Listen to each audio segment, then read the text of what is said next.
हरे कृष्णा। भगवत गीता की इस वीडियो में हम करेंगे चौथे अध्याय का 19वां श्लोक 4.19।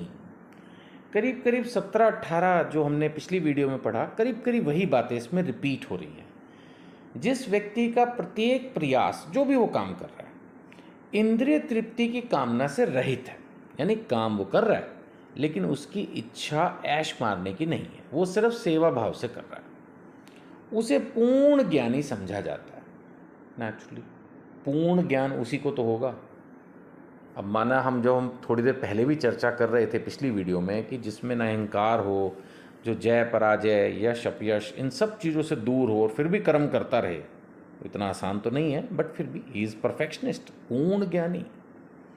उसे ही साधु पुरुष ऐसा करता कहते हैं जिसने पूर्ण ज्ञान की अग्नि से कर्म फलों को भस्मसात कर दिए। कर्म फल को भस्मसात का मतलब आप जानते हैं, पहले भी चर्चा कर चुके हैं, पुण्य का फल भी भोगना पड़ता है।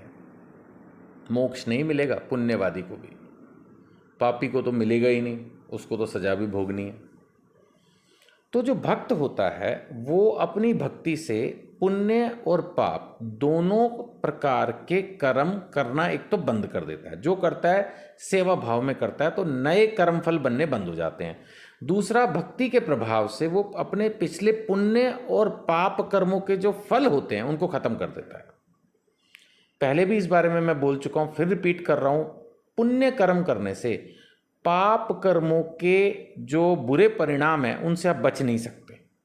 पुण्य के फल अलग भोगने होंगे, पाप के फल अलग भोगने होंगे। लेकिन अगर हम भक्ति में चले गए तो एक तो पाप पुण्य खत्म हो जाएगा और दूसरा जो पहले कर रखे हैं उनके फल भी आप जला दोगे। तभी तो जब अकाउंट बैलेंस जीरो हो जाएगा तभी आप मोक्ष के रास्ते पर चल पाओगे। तो यहाँ पर वही बता रहे हैं कि जिसने पूर्ण ज्ञान की अग्नि से कर्म फलों को भस्मसात किया है वो है पूर्ण ज्ञानी, परफेक्शनिस्ट।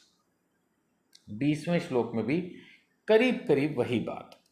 अपने कर्म फलों की सारी आसक्ति को त्याग कर, कर्म के फल, कर्म को नहीं त्यागना है, कर्म के फल की आसक्ति को त्यागना है। 2.47 में भी यही बात आई थी ना, कर्मण्यवाधिकारस्ते मां फलेषु कदाचन। कर्म को नहीं छोड़ना, कर्म के फल की अभिलाषा को छोड़ना है। कर्म के फल को भी नहीं छोड़ना है, क्योंकि कर्म का फल जो भगवान दे दें उसको आशीर्वाद समझ के, प्रसाद समझ के ग्रहण करना है। सिर्फ हमें क्या करना है, ना कर्म छोड़ना ना कर्म के फल, उसकी आसक्ति, ऐसा ही कर्म फल मिले, ये इस तरह की सोच जो है बस उसको खत्म करना है। तो यहां पर भी वही बात आ रही है कि अपने कर्म फलों की सारी आसक्ति को त्याग कर सदैव संतुष्ट, स्वतंत्र रहकर, सभी प्रकार के कार्यों में व्यस्त हो रहकर भी कोई सकाम कर्म नहीं। मतलब ऐसा व्यक्ति भी बाकायदा जॉब कर रहा है, बिजनेस कर रहा है, जैसे मैंने कहा, चाहे वो लेडीज हैं चाहे जेंट्स हैं, सब अपने अपने कामों में बिजी हैं, कोई प्रॉब्लम नहीं है। लेकिन किसी भी कर्म के फल की स्ट्रांग जो अभिलाषा होती है कि मैंने ये किया, अब मुझे इसके बदले में इतना सम्मान चाहिए ही चाहिए।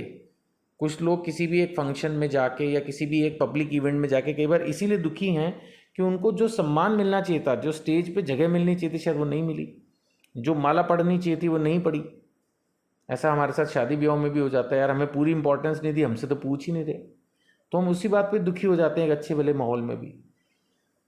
एक भक्त जहां तक हो सके ये मान अपमान, यश अपयश, सुख दुख, लाभ हानि, जय पराजय, इन सबसे दूर रहने का प्रयास करता है। वही तो है, अपने कर्म फलों की सारी आसक्ति को त्याग देता है, सदैव संतुष्ट।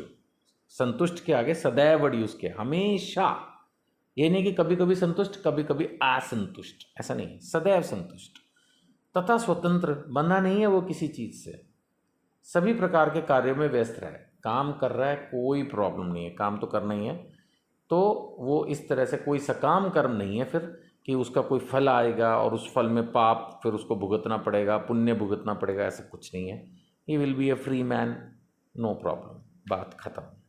बैंक में नौकरी की, 60 साल नौकरी की, 60 साल की उम्र तक जो पैसा था ग्राहकों का था, उनके अकाउंट में जमा कराया, निकाल के दिया, उनके अकाउंट से दिया, ना कभी पैसे चोरी किए, ना कभी डाले, ना कुछ। तो अपना, आपकी ड्यूटी पूरी, अपने घर जाओ, बात खत्म। जिसका था उसको मिल गया। अगर इस भाव से कोई आदमी कर्म कर रहा है तो जैसे लिखा ना, सभी प्रकार के कार्यों में व्यस्त रहकर भी, तब भी ना उसकी कोई लास्ट में इंक्वायरी होगी ना कुछ, अपना आराम से रिज़ाइन करो, बाकी की ज़िंदगी जियो, ये वैसा ही है।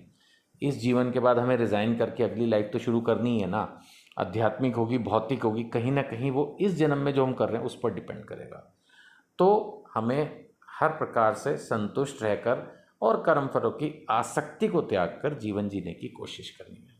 ठीक है जी, हरे कृष्णा। हो सके तो ये वीडियोस कुछ और लोगों को फॉरवर्ड करें, इससे अच्छा प्रचार होता है, दूसरे लोग भी शायद भगवत गीता से प्रभावित होकर भगवत गीता को खरीदें, भगवत गीता पढ़ना शुरू करें।